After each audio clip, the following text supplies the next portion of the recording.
Hi, welcome to today's Leaders in Mental Wellness and Diabetes, where you will hear insights from the top minds in the world of diabetes care, hosted by Dr. Char. Hello, how are you today, sir? Very well. Thank you very much, Dr. Char. Is it Dr. Meyer? Am I saying that right?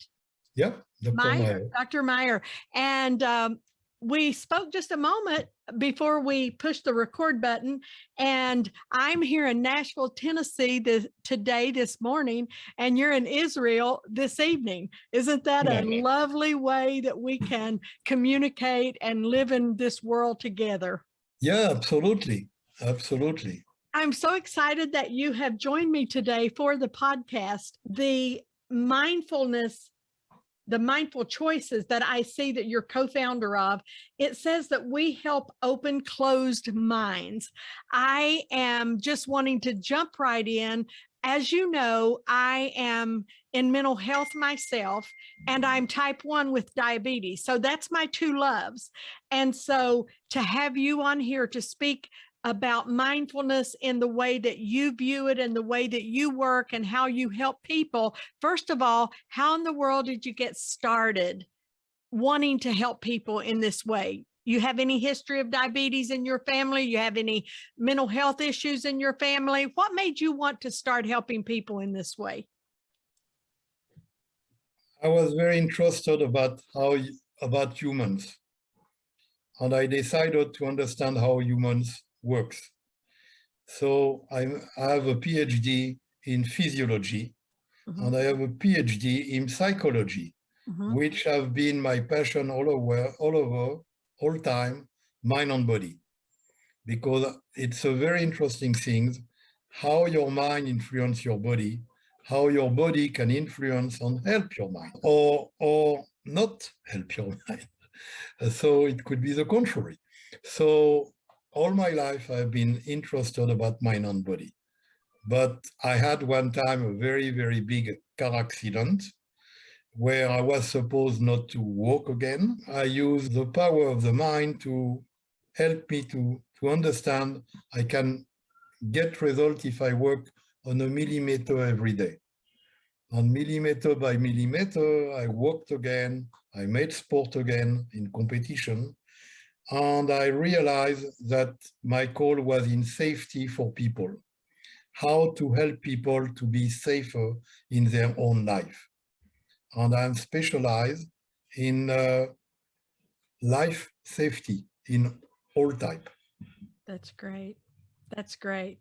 Well, tell me what it means. We help open closed minds. What does that mean? Number one, it's not negative.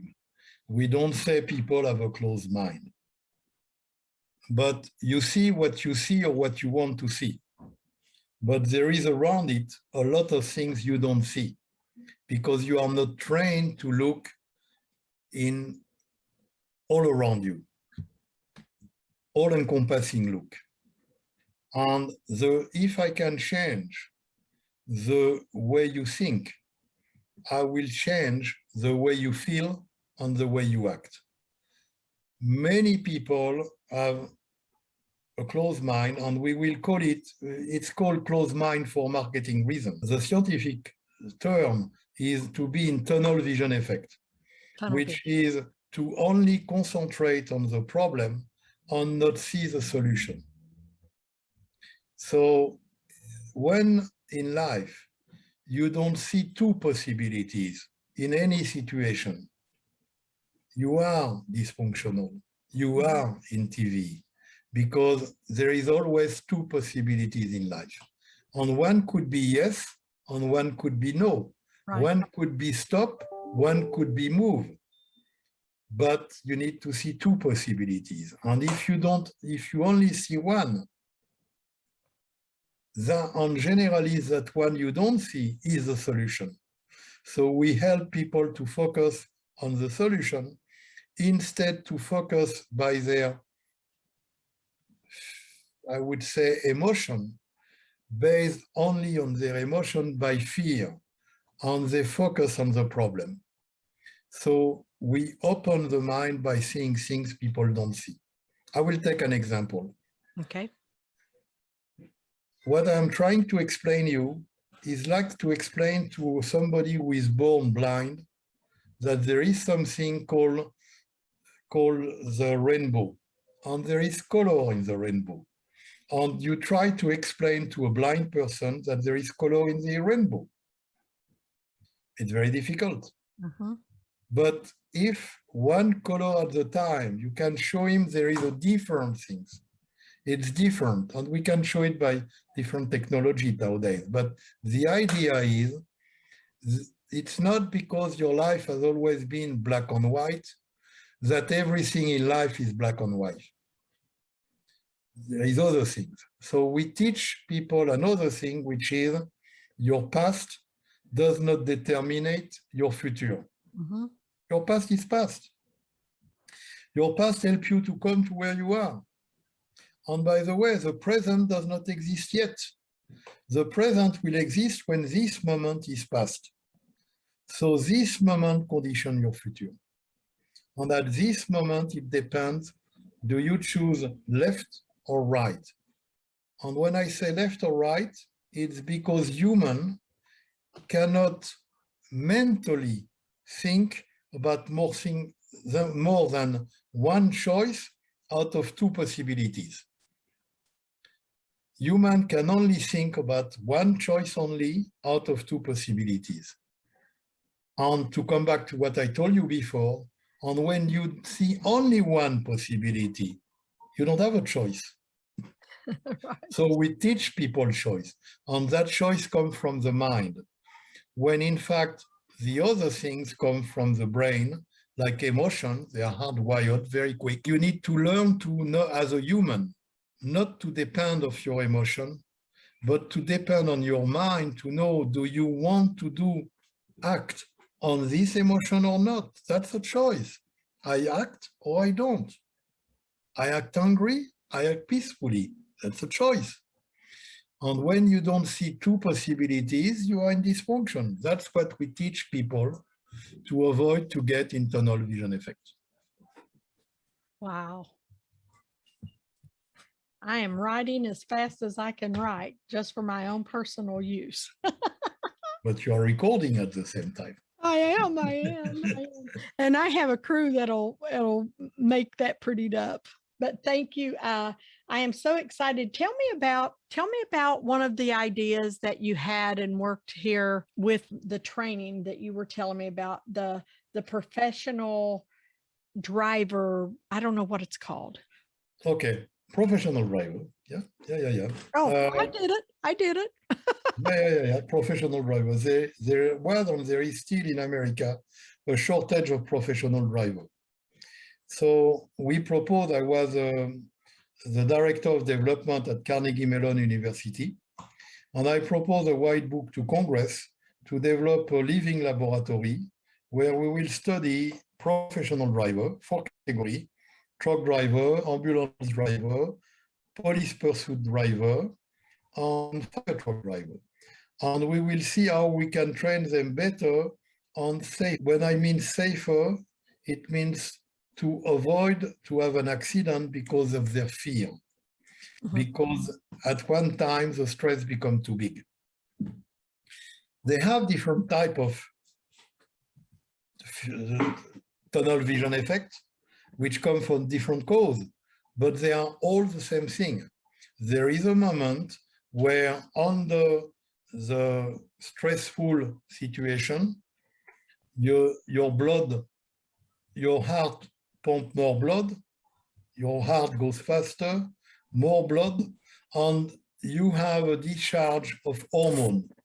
And now you act depending on those hormones, not your mind, not your intelligence. It's totally from the brain. So we teach people not to enter in that zone by teaching them to know how they function, to know what is a tunnel vision effect, and to prevent entering in it. Because when you are in it, you only see the problem and you don't see the solutions. And we want you to always see a solution, a possible solution. So we developed something called mindful choice. And the system works very well. It's choice made by teaching you to focus on what is your destination in life. It becomes your beacon. And then you know that when you make a choice, there is good choice, there is bad choice. A good choice is what brings you closer, quicker to your destination. A bad choice is what takes you away in time or distance of your destination. That applies for your diet. You can make a good choice. The good choice is to take what helps you to follow the diet. And the wrong choice is what takes you away. So you can apply it in all fields of life. That's what we do. We teach people to make better decision making based on their intelligence. Let me ask you this. So as a diabetes patient, and that's a lot of people that may be listening today, a diabetes patient who is feeling anxiety because of the diagnosis or anxiety because they are having to watch their blood sugars and they're having some ups and downs, all the things that might occur. All the drugs they are taking. Yes, because yes. the drugs they are taking is a drug which affect their hormones. Hormones affect the way you function. You're absolutely right. Well, let's say somebody goes to the doctor and they have what you label, they see you today and you diagnose them as having tunnel vision because of what's just occurred in their lives and they're stuck. What is the advice you would give them today to start doing that would help them just today do a little bit? Number one, most of the doctors don't know what is TV. Number two, most of the doctors only know their field. And if, for example, you go to see your doctor and you say, I don't sleep well, he will automatically tell you, are you stressed? What do you think about? But it could be also because your prostate needs to go several times in the night in the bathroom, and then it's difficult to sleep. What I'm trying to tell you is let's concentrate on diabetes. Yeah. A very important element in diabetes and what it affects is your emotion. You go through a roller coaster of emotion. That's right. So in our method, we will teach you not to have your emotion to run you. Because your emotions, there is only 8 types of emotion. And the emotions are in the brain. You cannot do much, but you can choose not to act on that emotion. So we can teach you to act in a different way. Again, you can go the way of that emotion, or you can go another way. It's a binary choice. Then comes the feeling.